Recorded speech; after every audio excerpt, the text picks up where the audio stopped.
Olá pessoal, tudo jóia? Tudo bem?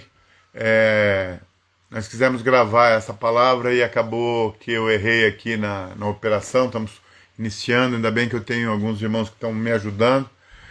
E eu queria falar um pouquinho mais sobre o meu testemunho de vida, né? Não entrando em muitos detalhes, eu queria fazer em outro momento, mas eu estou fazendo uma reflexão. Aliás, é um jeito meu, eu sempre faço essa reflexão.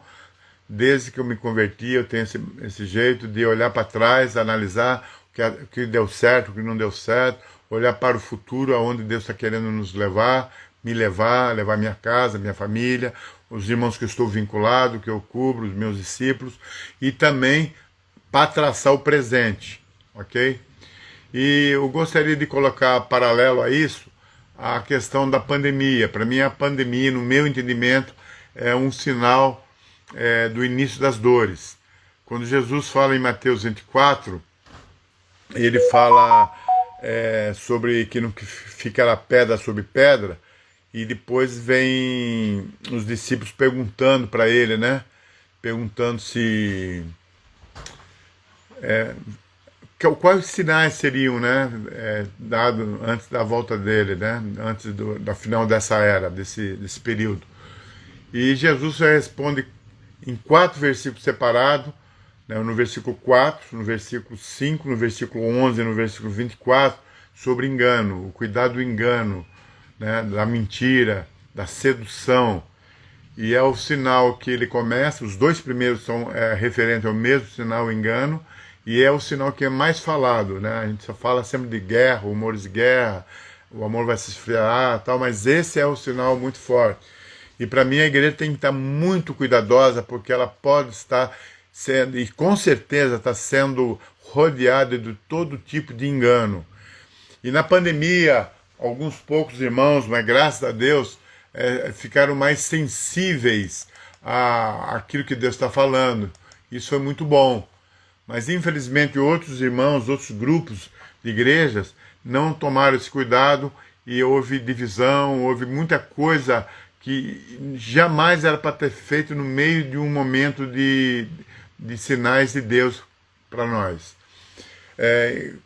Depois que os discípulos fazem a pergunta, Jesus fala do início das dores. Essas dores são comparadas a uma parturiente, né? Não é o caso de hoje, mas lá em Isaías ele coloca isso. A mulher, quando está com parto, normalmente ela tem leves contrações no início, com um tempo bastante espaçado. E à medida que vai chegando o parto, isso vai acelerando, tá? Vai acelerando, vai sendo mais frequente e vai sendo mais intensa.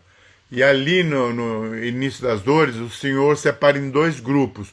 O versículo 4 até o versículo 8 é o início das dores de parto, tá? E do versículo 8 até o versículo 14 fala do final mais intensa das dores de parto, para depois entrar na grande tribulação. E depois ele vem. Muito bem. No meu entendimento, sem nenhuma certeza disso, é uma opinião, não é nem entendimento. Uma opinião, para mim, é que a pandemia do Covid-19, ela veio para separar o início das dores com momentos que vão agora aumentar as dores. Eu creio que após esse momento, nós vamos ter primeiramente um Deus diferente. Para mim o Deus vai estar, não é diferente, um Deus movendo de uma forma diferente, acelerando as dores, e vai ter mais crises de guerras, de peste, de prisão, perseguição no mundo, muito escândalo com Deus com isso, muita traição dentro da família, da igreja vinculada. E eu creio que, para mim, no meu entendimento, eu acho, não tenho base nenhuma para falar isso, eu creio que a pandemia do Covid-19 veio marcar essa separação. E aí, como será o mundo depois dessa pandemia? Será diferente? Já estamos passando um problema econômico no Brasil e no mundo, já temos tido dificuldades e eu creio que vai piorar. Então, quem não aprendeu essa lição ela vai ter muito mais dificuldade em entender os outros sinais, as outras lições. Quem entendeu e discerniu vai ter mais facilidade, vai ter mais azeite guardado e vai poder suportar mais. Isso vamos fazer uma comparação com a minha vida e a vida que eu quero distribuir para todos aqueles que têm um relacionamento comigo. E dentro desse contexto, eu falei que o mundo vai ser diferente, mas a igreja também vai ser diferente. Tá? Infelizmente nós tivemos no nosso entendimento, vocês sabem, nós tivemos divisões, tivemos momentos muito desagradáveis que não era para ter acontecido, muito mais debaixo de um juízo de Deus no mundo. Eu acho que na hora que o pai está batendo, o pai está corrigindo, o outro filho não se mete. E infelizmente aconteceu isso. Isso mostra uma falta de visão, uma falta de entendimento. Sem visão o povo se corrompe, entendeu? Então sem visão o povo vai se corrompendo. Mas tem alguns, graças a Deus, que entenderam. Por exemplo, um problema nas igrejas em gerais que investe na quantidade, nas reuniões gerais, que é muito importante e tem o seu valor, né? Nas igrejas que a gente não tem célula, temos igrejas, reuniões gerais, como Valença, como São Gonçalo, né? E isso é muito gostoso, ainda mais eu acho que os irmãos, o brasileiro é assim, né, de beijar, abraçar, conversar e falar perto, por isso que é perigoso, né, a gente fica muito perto, porque a gente esquece, né, mas muitas igrejas baseiam toda a sua estrutura dentro de salões, pagam de reuniões, de prédios e reuniões, investe muito dinheiro em construção, tem o seu lugar também, mas eu creio que isso, a pandemia afetou muito, porque todos os recursos, tudo que podia vir de recursos materiais, financeiros, vinha através das grandes reuniões. E nesse sentido foi positivo para nós.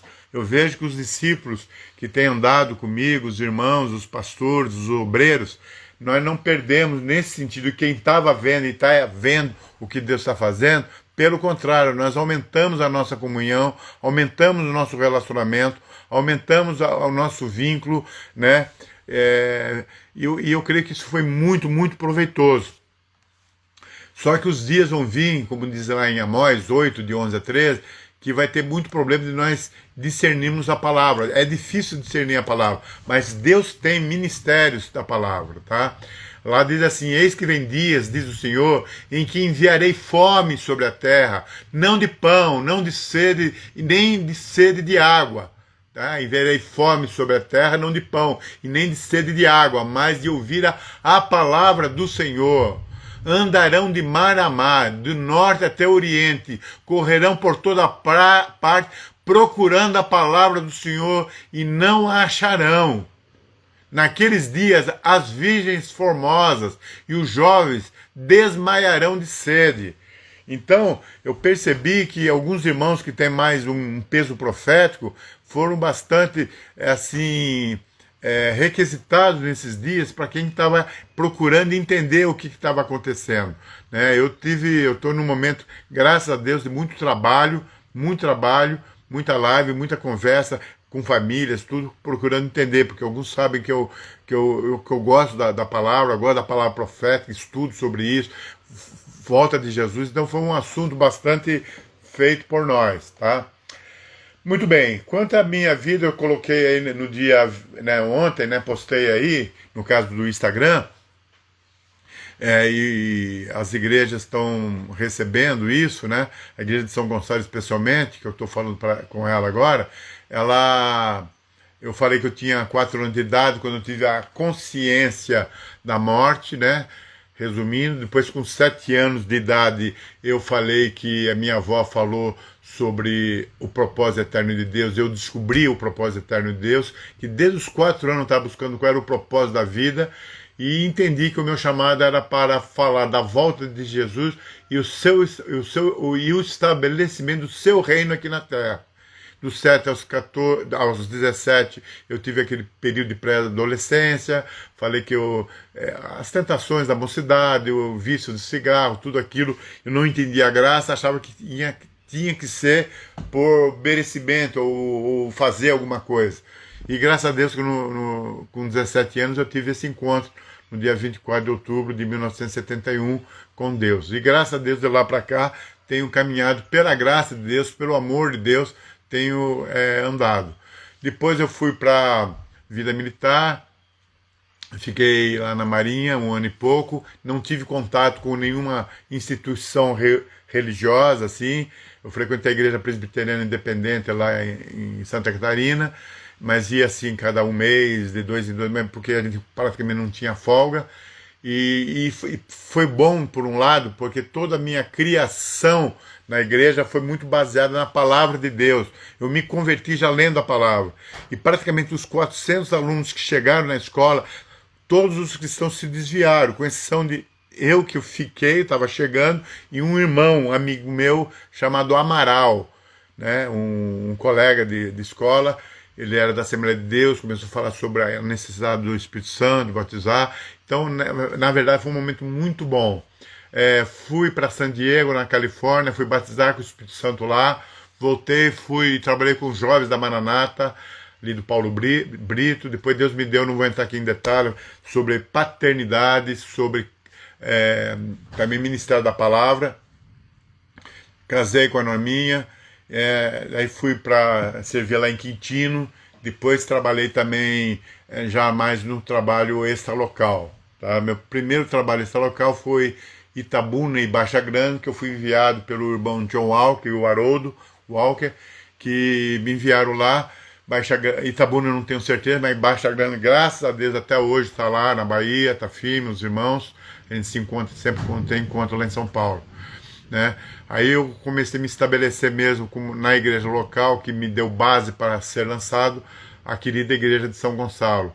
E essa igreja realmente eu trabalhei junto com o pastor Nilo, junto com o Jet, fui ordenado pelo presbitério e juntamente com a nossa cobertura, que era o Haroldo Walker, e junto com o Nilo, o Redwa, né, e o Jet, eu fui ordenado. Ali foi a minha primeira experiência como um presbítero numa igreja local, foi muito proveitoso, e graças a Deus eu estou com essas primícias do meu trabalho até hoje, né, que são vocês aí de São Gonçalo. Depois eu tive outros lugares extralocais aqui no Rio de Janeiro, em alguns lugares do Rio de Janeiro, tive também em Valença, São José do Vale do Preto, Miguel Pereira, Belo Horizonte, interior de Minas, Cristiano Otônio, Nova Lima, interior de algumas cidades de São Paulo também. E só que há uns 15 anos atrás, Deus me levou a um deserto. Na verdade, ele falou para ir para um deserto. Eu tive uma oportunidade, comprei um terreno, construí uma casa aqui em Teresópolis, e eu passava vários dias aqui em comunhão com Deus. E foi um período muito bom, apesar de deserto parecer uma coisa ruim, mas Deus estava comigo, dando graça. Eram horas e horas de comunhão com a palavra, oração. Aquilo foi muito, muito proveitoso para mim, sabe? O irmão Roberto Walker, ele fala que, eu vi uma ministração dele, que fala que o deserto é o salão de beleza da noiva, onde ela é preparada. Eu tive essa alegria, e de uma certa forma eu acho que eu não saí ainda do deserto totalmente, não. Eu acho que ainda estou no deserto, mas eu creio que Deus tem algo ainda para mim.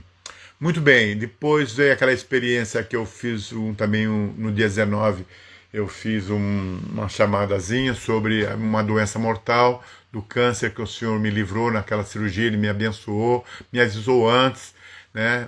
Eu tive aquele momento com muita presença de Deus, com visão de Deus. Eu saí de lá da sala de operação chorando, que eu estava vendo a glória de Deus, eu estava vendo luzes assim celestiais. E até que eles vieram chamar o médico, pensou que eu estava chorando de dor, alguma coisa. Não, eu falei, não precisa chamar ninguém, eu estou vendo os céus. Foi uma experiência, parecia de um maluco lá, né? A Norminha, o Rodrigo ficaram olhando, a enfermeira falou, então que bom. Foi muito, muito interessante, né? Mas depois da cirurgia, eu comecei a entrar assim, numa certa depressão, irmãos, porque uns dias antes, algumas semanas antes da cirurgia, eu senti Deus falar comigo, está tudo bem com você? Eu falei, tudo bem. Ainda que tinha um irmão que tinha profetizado que eu não ia morrer, e eu não estava tenso com isso, mas eu não estava mesmo. Na época, Deus foi maravilhoso, eu não estava, e olha que sou ansioso mesmo. Mas eu senti, falei assim, eu gostaria tanto de ter vivido, né? A década de 70 para mim foi tão importante para a minha vida, para a igreja. Eu achei que foi a melhor década que eu vivi. Eu falei, eu esperava pelo menos ver o início da igreja gloriosa surgir. E eu tive um sentimento assim de muita tristeza. E o Senhor falou para mim que Ele ia me dar mais dias de vida. E aí eu fui com bastante expectativa para a cirurgia e, como eu falei, foi muito bom, foi maravilhoso. E só que quando eu saí da cirurgia e voltei para a rotina do meu trabalho, tudo, esse local e da minha comunhão, parece que estava demorando. Deus tem o seu tempo. E eu fiquei meio ansioso e fiquei deprimido, como eu falei.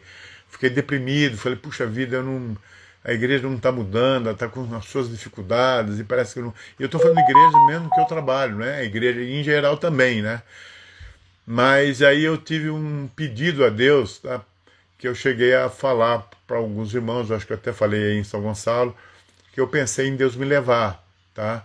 Não era uma coisa de suicida, não, mas eu estava pedindo, até pedi a forma que se Deus podia me levar, e surgiu a forma, tá? Surgiu aquilo que eu falei, só que na hora eu senti Deus falar assim, não, não, não, né? E estava na minha mão ali, é uma história longa que não dá para falar agora, mas eu senti que Deus estava falando para mim, não, tem mais coisa para você ainda aqui.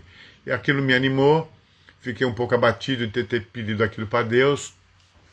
Aí lembrei de Paulo que desesperou da sua própria vida, Moisés que pediu para o Senhor levar ele depois que o povo se rebelou, Elias também pediu, mesmo sabendo provavelmente que ele ia ser arrebatado, falou, eu sou um mortal como qualquer outro, me leva, né? Jonas pediu 2 vezes, e alguns homens, eu também tive essa experiência. Mas Deus confirmou mais uma vez que Ele tinha alguma coisa para mim, e eu tenho muitas palavras que Deus entregou através de homens e Deus e através da minha vida mesmo, que ainda não se concretizaram. E eu estou com expectativa, nesses dias que Deus tem me dado, de eu poder cumprir isso. Tá? Sobre unidade, sobre paternidade, sobre uma igreja mais, assim, mais avançando para ser gloriosa, sem mácula, sem ruga, sem preso ao passado, sem legalismo, sem libertinagem. E, e aí foi confirmado com alguns irmãos que realmente Deus estava me dando mais dias de vida para poder servi-lo, e eu estou muito preocupado com essa, não perder esse foco. E no início de 2018, eu falei com a Norminha assim, puxa vida, eu quero dedicar todo o restante da minha vida totalmente para servir a Deus. E foi assim uma maravilha. E eu tenho procurado entender isso. E dentro dessas experiências, irmãos, eu tive uma experiência assim, que eu estava estudando Joel, e o capítulo 2, versículo 1, me tocou muito, né? Tocai a trombeta em Sião e dai voz de rebate ao meu povo, porque eu venho. O dia do Senhor está próximo, é um dia terrível. E eu falei, meu Deus, mas eu vou falar, ninguém vai ouvir. E realmente comecei a falar, ninguém me ouvia. Isso foi me dando mais, parece que tristeza, será que foi da minha cabeça e tal. E o Senhor começou a falar muito comigo sobre Ezequiel. Filho do homem, fale a palavra, quer lhes ouça, quer não ouça, porque a casa é rebelde. E não se insurja como a casa rebelde. Edgar, não se insurja contra a mim, mas fale a palavra, não seja como a casa rebelde, né? E aí eu comecei a perguntar para Deus o que significava isso, o que seria mais entender o que era deserto, o que era tocar trombeta, e me veio uma palavra bastante estranha na época, que Deus queria usar a plataforma da internet. E aí como azedou o pé do frango, como diz lá no interior de São Paulo, né? O caipira fala assim, azedou o pé do frango, porque realmente, irmãos, aí foi complicado, porque eu não anjo nada de internet, nada de internet. Eu fiz um canal do YouTube e fiquei 2 anos e pouco, mas na pandemia, Deus colocou alguns irmãos que já conhecia e que já me ajudavam, assim, ligado a essa área de internet, como o Melo, né, como o Eric está aqui, a Célia, Preciosa, o Márcio também, né, são irmãos que têm me dado um apoio, me têm dado um suporte, têm me dado uma logística nisso, né? Eu estou fazendo isso aqui é, por, pela graça de Deus e pelo carinho desses irmãos que estão me ajudando. Muito bem.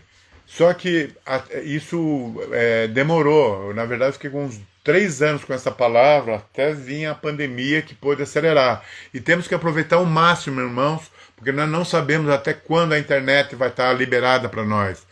Vocês sabem que na China é proibido usar a internet para falar de qualquer coisa de Deus. E poderá chegar isso aqui, não é raro que isso venha para o Brasil. O governo mundial está muito forte. Dois movimentos fortes no mundo que está perto para isso acontecer. Não falta quase nada, nem na internet, nem na tecnologia. São os dois grupos maiores que querem um governo mundial, o marxismo e o islamismo. São dois grupos fortes e que os dois têm um problema sério com cristãos. Então, isso me trouxe bastante temor. E aí, uma frustração minha é a logística, né? Porque eu não sou um homem de logística, né? Eu sou um homem de operações, eu sou bem assim, Deus falou comigo, que Ele me deu o ministério da palavra. Depois, estudando com Walker, vendo ali em Atos 13, né, que havia em Antioquia profetas e mestres, não havia apóstolos, profetas e mestres, servindo eles ao Senhor, disse o Espírito Santo, separe para mim Saulo e Paulo, né? Paulo e Barnabé, para a obra que eu tenho chamado. E a obra era o trabalho desse local. Foi a primeira viagem missionária. E eu nem entendia, né? Porque quando o Senhor falou para eu escolher uma graça, um dom, o que eu queria, eu falei essa palavra sem saber o significado dela. Pedi sabedoria e já tinha tido uma palavra sobre paternidade, de fazer filhos, né? E eu também não entendi na hora. E também essa palavra do ministério da palavra, que eu vim entender melhor depois com o irmão João, né, com o John Walker, que eu entendi melhor o que queria dizer isso. Mas como eu estava falando, nessa área eu sou bastante operacional. Mas a logística sempre para mim foi uma frustração, e uma frustração também que eu vejo na igreja como um todo. Na vida militar, no caso da Marinha é em nível de oficiais generais, mas no Exército em nível de batalhão tem um estado maior. Isso tem nível de general de brigada, general de divisão e general de exército. Os comandantes ele é assessorado por um estado maior. Na minha época tinha 5 seções, 5 grupos que ajudavam o comandante a tomar as decisões e executar essas decisões. Era chamado E1, que é o serviço pessoal, que vê férias, vê descanso, vê prisão, vê medalha, vê salário, vê férias. É um pastor, né? O E2 é o homem da informação, né? O Glênio pode falar mais sobre isso, ele é coronel do Exército, ele trabalhou nessa área também. É o informação, aquele que vai buscar informação para você poder fazer uma operação mais segura.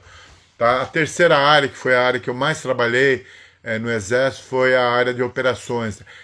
Formar discípulos, no caso, desculpa, soldados, formar cabos, e indiretamente preparar sargentos e até oficiais que fizeram escola naval, né? A base, eu tive a alegria de ter soldados que chegaram a oficiais, que hoje já devem estar chegando a general, se Deus quiser.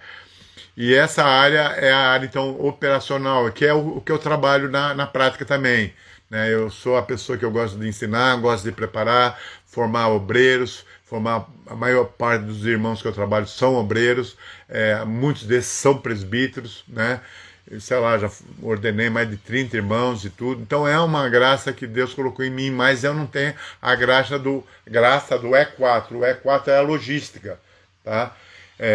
A Bíblia fala lá, Paulo fala em Coríntios 9:7, 2 Coríntios, que ninguém vai à guerra à sua própria custa, ninguém vai à guerra, e às vezes eu me sinto indo para a guerra, tipo assim, entrando no mato, procurando um bambu para fazer flecha, para poder fazer um arco, para poder pegar uma bicicleta e ir pedalando com alguns irmãos para fazer guerra. Não, né? Ninguém vai à guerra à sua própria custa, né? Em 2 Timóteo 2, Paulo fala para Timóteo que o soldado ele deve ficar enganjado, ele deve ficar olhando firmemente para agradar aquele que o arregimentou.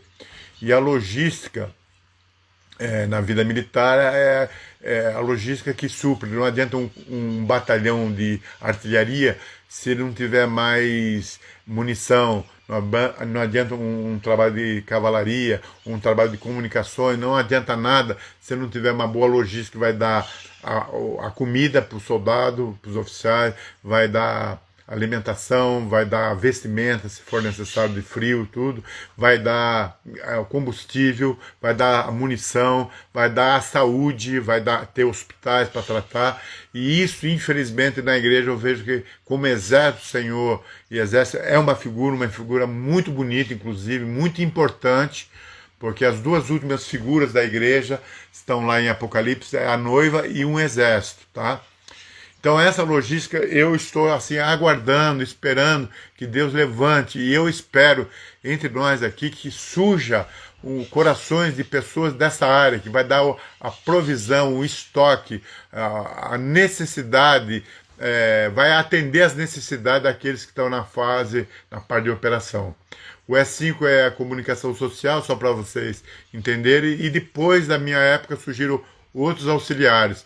O E5, que é a comunicação social, já tinha na minha época. O E6, que é doutrina. E7, informática, ou seja, tem um coronel para um general de brigada, tem um coronel com toda a sua equipe só trabalhando na informática.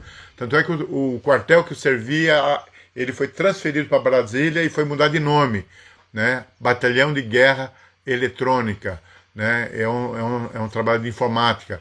E8 é planejamento, o E9 é assuntos civis e E10 finanças, ok? Então, como seria a agenda agora, pós-pandemia? Né? Será que nós vamos ter uma estrutura boa? Né? Eu estou experimentando assim um pouquinho disso de uma forma muito gostosa nessa área de informática. Estou fazendo coisas que jamais poderia fazer. Eu estou com a mente muito lenta, eu estou preocupado, inclusive.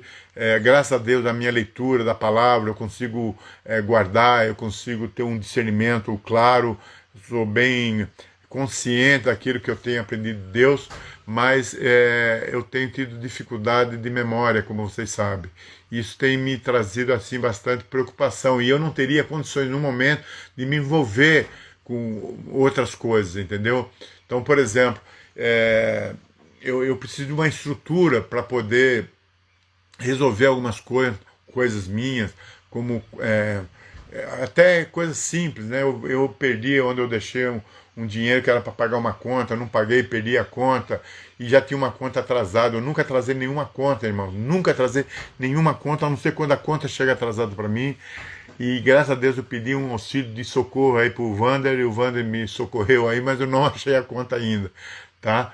Então são coisas desse tipo, preciso de uma logística para me ajudar nisso, fazer os estudos bíblicos, fazer a pesquisa eu faço, mas quando eu vou digitar, eu já acabei de jogando, eu errei aqui na forma de fazer o backup, perdi o trabalho todinho, de semana, tive que fazer de novo.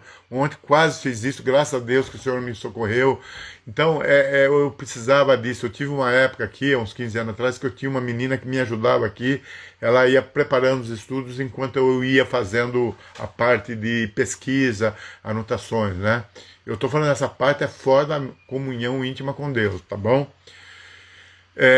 Problemas também, como eu falei, de contas, muitas vezes que a gente tem que pagar, do dia a dia. Então, eu sinto falta de uma logística adequada para os nossos dias que vamos sofrer daqui para frente, tá? E o brasileiro, em geral, ele é um povo bastante criativo. Eu creio que Deus escolheu a nossa nação para ser também muito importante nesses dias que antecedem a volta de Jesus, entendeu? E isso envolve tudo, tá, irmãos? Eu vou falar daqui a pouco sobre talentos, mas eu queria colocar aqui para vocês algumas experiências que depois eu vou falar com mais calma, Mas, por exemplo, eu estava até conversando com o Márcio também, e com o Eric, com os irmãos. Por exemplo, eu tive uma vez um convite para ir para pregar no Peru, no alto dos Andes, para um grupo de obreiros e pastores. E eles me davam 2 meses, se não me engano, totalmente grátis lá no local, com dormitório, com alimentação, com tudo. Eles só queriam que eu pagasse a passagem e eu não tinha condições. Uma passagem daqui ao Peru, não sei, eu acho que não deve custar, eu não sei, tô realmente. Se daqui no Rio Grande do Sul eu paguei R$ 400, daqui ao Peru, em termos de distância, daria R$ 900, né? R$ 1.000, ou que seja R$ 2.000, para mim poderia ser diluído no meio da igreja, e realmente eu não pude estar lá, entendeu? Eu fiquei muito triste de não poder porque não tinha condições. Algumas igrejas como vocês em São Gonçalo me ajudam na área dos dízimos, isso me ajuda ao meu sustento, e muita parte do meu curso de ministério e logística. Só que às vezes nós estamos precisando de uma coisa a mais, tá? E eu queria falar isso com todos vocês que estão escutando, tá? Uma outra experiência também que eu fiquei um pouco triste é que eu fui numa igreja, um grupo de igreja, dar um seminário, devia ter uns 20, 30 pastores desse grupo de igrejas, dessa rede de igrejas, devia ter mais ou menos 20 diáconos e uns 50 obreiros. Era e é uma igreja grande, e eu contei essa experiência lá do Peru, e os irmãos ficaram muito tristes, foram lá na frente, me abraçaram, oraram. Eu não estou falando isso com mágoa, não. Eles fizeram, mas não me ajudaram em nada. Quando eu fui para a Hungria, um ano antes, eu avisei que eu estava indo, se eles queriam me ajudar, que eles disseram: você não vai fazer acontecer mais nada. Toda a viagem fora, nós vamos ser participantes. Não me ajudaram, infelizmente, eu não estou falando com mágoa. Me chamaram, eu estava agendado, desmarcaram a minha agenda. Resumindo, não aconteceu nada do que foi falado. Então isso me entristece, não com os irmãos que são falhos, eu também tenho minhas falhas, tá? Então na Hungria, graças a Deus, que a igreja que eu tenho servido, com muito sacrifício, conseguiu os recursos, e eu fui para lá, fui 2 vezes, uma vez eu fiquei 3 meses lá. Uma outra situação foi para a África do Sul, também recebi um convite do Robortella, acho que os irmãos conhecem o Ricardo Robortella lá do Clamor, acho que foi dele, se não me engano, que falou para mim, se eu não estou trocando aqui o nome dos lugares, para a África do Sul. Eu teria lá, acho que 2 meses também, da mesma forma, ficar num lugar, ter um quarto para mim, dormir, descansar, ter alimentação, tudo, só precisava pagar a passagem de avião. Não tive também essa ajuda, não pude ir para a África do Sul. A terceira, e talvez a mais frustrante para mim, foi para Cuba. A Lagoinha, eu não conheço ninguém na Lagoinha, mas admiro o seu trabalho. Parece que teve lá em Cuba, fizeram um trabalho de dança, se não me engano, não sei, irmãos, pode ser que porque como eu não conheço, foi através de um irmão, tá, que eu soube. Parece que eles foram lá, e parece que Fidel Castro, também eu sei que teve lá, não sei se eu estou trocando, o Azaf teve lá também em Cuba, e o Fidel Castro gostou e falou de 5 pastores, 5 pessoas do Brasil, 5 homens aqui, para dar um seminário para os pastores e obreiros de Cuba. E também teria a mesma coisa, tudo pago, com o visto do Fidel Castro. E esse irmão conseguiu me colocar no grupo, tá aí junto com esses irmãos. Mas infelizmente eu também não tive, mas tinha que pagar a passagem, não deu. Então eu creio que dentro de um contexto de uma graça que Deus tem me dado, com a glória dele, a honra dele, eu fico assim um pouco frustrado de não poder exercer um ministério que, como nós vimos lá em Amós, é tão importante. Haverá fome e sede da palavra. A hora de a gente matar, encher, nos pegar força na palavra, é agora, irmãos. Agora é a hora. Entendeu? E aí eu estava pensando de uma forma assim, de talentos, que eu vejo lá em Mateus, né, Mateus 25, de 14 a 30. Vocês sabem da história. O Senhor deu um talento para um e ele multiplicou. O talento, irmãos, para a gente entender, a gente sempre fala que é dons, e é dons mesmo. Mas talento, para fazer uma interpretação correta, a gente tem que partir do que está claro e o que é o significado real para ir para a figura de linguagem ou qualquer outro tipo. Talento é dinheiro. Na época que eu vi, não sei se ainda é o mesmo valor, um talento é mais ou menos $1.000, R$ 5.000. 2 talentos, quem recebeu dois, recebeu $10.000. E quem recebeu 5 talentos, né, talvez o que, sei lá, 5 vezes 5, $25.000, né, mais ou menos, não sei se essas contas aqui estão batendo aí. Mas por que o senhor quis dizer? Que quem não sabe trabalhar com dinheiro não sabe estar com ele. E deu um talento para um. E esse enterrou. Chegou por 5, ele entregou mais 5, ficou com 10, o de 2 fez mais 2, ficou com 4, tinha menos graça, mas conseguiu fazer, e o 1 enterrou. Ele tirou esse de 1, deu para o outro, né, que tinha 5, ficou com 11, e falou uma palavra muito dura, né? Ele chama ele de preguiçoso, né? E falou assim que ele era um servo mau, negligente, né? E falou para ele assim que ele cumpria ter feito o seu trabalho, né? E também fala que ele era um servo inútil, né? Lançaram fora nas trevas. Ali há choro e ranger de dentes. Então, o talento é para ser multiplicado. O Senhor não gosta de plantar uma coisa e colher uma só. Esse aí ele deu um talento e ele não plantou não conseguiu nem multiplicar. Então Deus vai exigir de mim e da vida de vocês os talentos que ele deu. Agora, andando mais sobre talento não quer dizer só, logicamente, dinheiro, quer dizer dons. E não é dom só de dinheiro, dízimo e oferta. Amém? Tem irmãos que são abertos para dízimo, são fiéis em dízimo, são fiéis nas ofertas, eles são generosos, e isso aí é muito importante para a obra, né? Eu tenho até dificuldade de fazer, eu praticamente acho que faz mais de 20 anos que eu realmente não faço, não faço, acho que quase 25 anos que eu me lembro, foi a última vez que eu fiz, me chamaram para fazer uma oferta, que por acaso foi um encontro que foi abençoado, nós conseguimos, acho que, se não me engano, foram 10.000 euros para comprar uma van para pregar o evangelho no leste europeu. Muito bem, então isso também é talento, mas tem talento, irmãos, tudo é talento. Por exemplo, um grupo de 50, 100, 200, 300 irmãos, em princípio, é para ter mais talento.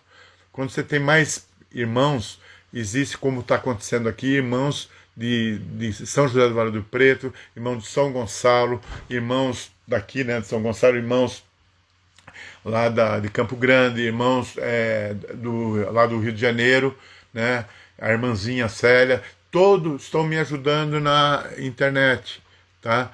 E todos eles estão colaborando, né? E praticamente quase todos estão trabalhando ou procurando trabalho, mas dão uma contribuição logística para a informática, que para mim está sendo precioso demais, irmão. Vocês nem imaginam. Então, vou deixar para vocês Salmo 133, tá? Quão bom e agradável é viver unidos os irmãos. Ali o Senhor ordena a sua bênção e a vida para sempre. Então, a bênção de Deus vem através da unidade e nós precisamos dessa unidade para fazer esse trabalho de logística, tá bom? Que Deus possa estar abençoando vocês em nome de Jesus, tá? Fica na paz e até a próxima, se Deus quiser. E no caso de São Gonçalo, se Deus quiser, eu vou estar aí no domingo que vem junto com vocês aí, tá bom? Um beijo para todos. Amém.